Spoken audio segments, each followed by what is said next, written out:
বন্যা পরিস্থিতির খবর জানাতে এবার কুমিল্লা থেকে যুক্ত হচ্ছেন সহকর্মী তানভীর খন্দকার। তানভীর, কুমিল্লার পরিস্থিতি জানাবেন। গোমতী নদীর পানির উচ্চতা তো কমেছে, সেক্ষেত্রে যে নতুন করে 50টি গ্রাম প্লাবিত হয়েছে, সেখানে কোনো প্রভাব পড়েছে কিনা? পানি কি নামতে শুরু করেছে?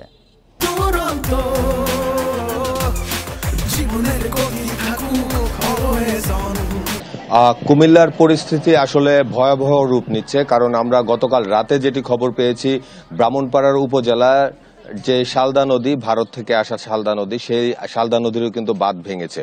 অর্থাৎ দক্ষিণের গোমতীর নদীর বাঁধ ভেঙেছে এবং উত্তরের শালদা নদীর বাঁধ ভেঙেছে। তার মাঝখানে যে প্রায় 180টি গ্রাম রয়েছে, এই 180টি গ্রাম কিন্তু এখন প্লাবিত হবে। আর দুই নদীর পার্শ্ববর্তী যে গ্রামগুলো আছে সেগুলোর অবস্থা খুবই নাজুক। আমরা সকালবেলা খবর নিয়েছি, গোমতীর পার্শ্ববর্তী যে গ্রামগুলো আছে, অর্থাৎ উত্তর দিকের যে গ্রামগুলো, সেগুলোতে প্রায় দোতলা সমান পানিতে কিন্তু নিমজ্জিত হয়েছে। অন্যদিকে শালদা নদী থেকে পানি কিন্তু দক্ষিণ দিকে আসছে। সব মিলিয়ে এই দুই নদীর মাঝখানের যে জায়গাটা, সেটির অবস্থা কিন্তু খুবই খারাপ বলা যায়। আর আমি যদি একটু বর্তমানে নদীর অবস্থাটা দেখানোর চেষ্টা করি, এখনো কিন্তু স্রোত অপরিবর্তিত রয়েছে। যদিও পানির উচ্চতা কিছুটা কমেছে, কিন্তু পানি উন্নয়ন বোর্ড বলছে যে এই উচ্চতার পানিও কিন্তু খুবই বিপজ্জনক। আর যেই জায়গা দিয়ে বাঁধ ভেঙেছে, অর্থাৎ বুরবুরিয়া এলাকা, সেই এলাকাটিতে আমরা গতকাল রাত পর্যন্ত যেটি খবর পেয়েছি, সেখানে 450 ফুট দীর্ঘ কিন্তু ভাঙন তৈরি হয়েছে।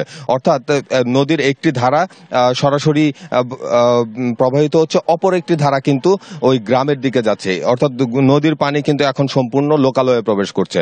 আর ক্ষয়ক্ষতির পরিমাণ যদি জানাতে চাই, আসলে সেটি কোনোভাবেই নিরূপণ করা এই মুহূর্তে সম্ভব না। প্রতি ঘন্টায় ঘন্টায় কিন্তু নতুন নতুন এলাকা প্লাবিত হচ্ছে, স্থাপনা ভাঙছে, গবাদি পশু, মাছের খামার, এসব কিন্তু সব ভেসে যাচ্ছে। আর যারা প্লাবিত হচ্ছে তারা বেড়িবাঁধের উপরে আশ্রয় নিয়েছে, তাছাড়া কিন্তু কোনো উপায় নেই। কারণ যেসব আশ্রয় কেন্দ্র তৈরি করা হয়েছে, সেই আশ্রয় কেন্দ্রগুলো কিন্তু এখন বিপদের মুখে, কারণ সেখানে যোগাযোগের কোনো ব্যবস্থা নেই। কোথাও কোথাও সড়ক ভেঙে গিয়েছে। আর নৌকা এবং স্পিড বোটের চরম স্বল্পতা থাকায় এই প্রত্যন্ত এলাকাগুলোতে পৌঁছানোর কোনো সুযোগ নেই। যারা আগে আগে উঁচু এলাকায় চলে এসেছেন, তারা এখন কিছুটা হয়তো ভালো আছেন, কিন্তু যারা এখন এই প্লাবনের মাঝখানে আছেন, তাদের সাথে যোগাযোগ করার মতো সব ধরনের পথ কিন্তু বন্ধ হয়ে যাচ্ছে। শুধুমাত্র ফোনে কাউকে কাউকে পাওয়া যাচ্ছে। অর্থাৎ ব্রাহ্মণপাড়া এবং বুড়িচং উপজেলার যে 180টি গ্রাম, এই 180টি গ্রাম কিন্তু আজকের মধ্যে যদি নিমজ্জিত হয়, সেখানে যদি নৌকা কিংবা স্পিড বোট দিয়ে যোগাযোগ না করা যায়, তাহলে কিন্তু অবস্থা আরো অবনতির দিকে যাবে। কারণ গতকাল রাত থেকেই অনেকের সাথে ফোনে যোগাযোগ করা যাচ্ছিল না। আর বেড়িবাঁধের উপর কিন্তু পরিবারগুলো আশ্রয় নিয়েছে। শুধু যে মানুষজন আশ্রয় নিয়েছে এরকম না, আমরা দেখছি যে বিভিন্ন খামার থেকে পশু, হাঁস মুরগি এনেও কিন্তু সেখানে জড়ো করা হচ্ছে। সাধারণ মানুষকে যতটা সহযোগিতা করতে পারার, সেটি কিন্তু যারা সামর্থ্যবান আছেন তারা করছেন। তবে এই একদম যেটি মোদ্দা কথা, সেটি হচ্ছে যে কুমিল্লার পরিস্থিতি খুবই খারাপের দিকে যাচ্ছে। দুই নদীর ভাঙন এখন কুমিল্লাকে ডুবিয়ে দিয়েছে। অন্যদিকে 14 গ্রামের যে বন্যা পরিস্থিতি, সেটিও কিন্তু অপরিবর্তিত রয়েছে। এছাড়া বন্যার কারণে যে ঢাকা চট্টগ্রাম মহাসড়কের যোগাযোগ ব্যবস্থা, সেটিও কিন্তু বিচ্ছিন্ন রয়েছে আজকে প্রায় 48 ঘন্টা ধরে। অপরদিকে রেলপথেও কিন্তু যোগাযোগ ব্যবস্থা বন্ধ রয়েছে। অর্থাৎ ঢাকার সাথে সমগ্র চট্টগ্রামের যে যোগাযোগ, সেটি বিচ্ছিন্ন হয়ে আছে। শুধুমাত্র আকাশপথ ছাড়া চট্টগ্রামের সাথে কিন্তু কোনোভাবেই যোগাযোগ করা যাচ্ছে না। এই মুহূর্তে আসলে যারা বন্যা কবলিত, তাদের একটাই প্রত্যাশা, যেন দ্রুত সময়ের মধ্যে নদীর পানি কমে যায়, আর তাদেরকে যতটুকু সম্ভব কেউ যেন সাহায্য সহযোগিতা করে। তো এই ছিল আমার কাছে কুমিল্লা থেকে বন্যার সর্বশেষ খবর।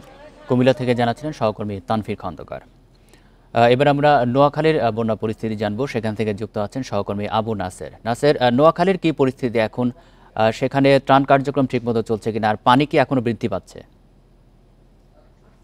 নোয়াখালীতে গত 2 দিন থেকে বৃষ্টি হচ্ছে না, বিশেষ করে আজকে সকাল থেকে বৃষ্টি হচ্ছে না।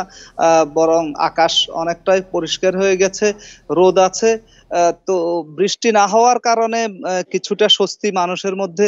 তবে পানি কমেছে এমনটা বলা যাবে না। 2 থেকে 3 ইঞ্চি পানি সর্বোচ্চ কমেছে। স্থানীয় বাসিন্দাদের মত হচ্ছে এটা, যেসব জায়গা ডুবেছিল এখনো সেসব জায়গা প্রায় ওই অবস্থায় রয়েছে। কিছুটা এটা চোখে দেখার মতো না পানি যতটা কমেছে, কেননা এখানে আমরা জানি যে ফেনী নদী এবং মুহুরী নদী হয়ে উজানের পানি প্রবেশ করেছে। এই পানি বঙ্গোপসাগরের দিকে এই নোয়াখালী দিয়ে যাবে বলে আমাদেরকে জেলা প্রশাসক জানিয়েছে। এবং গতকাল পানি উন্নয়ন বোর্ডের নির্বাহী প্রকৌশলীও জানিয়েছেন। আমি এখন আছি একটি নোয়াখালী সরকারি মহিলা কলেজে। প্রত্যেকটি শিক্ষা প্রতিষ্ঠানকে এখানে আশ্রয় কেন্দ্র ঘোষণা করা হয়েছে। এই সরকারি মহিলা কলেজে ৩ শতাধিক নারী পুরুষ শিশু আশ্রয় নিয়েছেন এবং এদের মধ্যে এই এলাকার লোক আছে, অন্যান্য এলাকার কবিরহাটের আছে, অশ্বদিয়ার আছে, নিয়াজপুরের আছে, বিনোদপুরের লোকজন আছে। বিভিন্ন এলাকা থেকে এখানে এসে আশ্রয় নিয়েছে। ৩ শতাধিক এই নারী পুরুষ শিশু যারা রয়েছেন তাদের মধ্যে অসুস্থ অনেকে রয়েছেন। তাদের এই গত ১ সপ্তাহ থেকে এখানে স্থানীয় লোকজন থাকা খাওয়ার ব্যবস্থা করছেন এবং এই কলেজের যে এটি একটি আবাসিক কলেজ, এখানে ছাত্রী হোস্টেল রয়েছে। ছাত্রী হোস্টেল থেকেও অনেকে চলে গেছে। পুরোটা খালি করে এখানে আসলে পানিবন্দী মানুষকেই রাখার ব্যবস্থা করা হয়েছে। তারা এখানে প্রত্যেকটি কক্ষে এখানে পানিবন্দী মানুষ অবস্থান নিয়েছেন এবং এখানকার স্থানীয় লোকজনে স্বপ্রণোদিত হয়ে যার যা কিছু আছে তাই নিয়েই এই দুর্গত মানুষের পাশে তারা দাঁড়িয়েছেন। কেউ চাল নিয়ে আসতেছেন, কেউ ডাল, কেউ মরিচ, কেউ তেল, এইসব নিয়ে এখানে স্থানীয়ভাবে রান্না করে এখানকার লোকজনকে পরিবেশন করা হচ্ছে। স্থানীয় বাসিন্দাদের অভিযোগ হচ্ছে, এখানে যারা আশ্রয় নিয়েছেন তাদের অভিযোগ হচ্ছে সরকারিভাবে তেমন কোনো ত্রাণ সামগ্রী এরা পাচ্ছেন না এবং এখানকার একজন দায়িত্বশীল একজনে জানিয়েছেন যে এই কলেজটিকে এখনো সরকারিভাবে যে আশ্রয় কেন্দ্রগুলো দেখানো হয়েছে তার মধ্যে এই কলেজটিকে তালিকাভুক্ত হিসেবে নেই।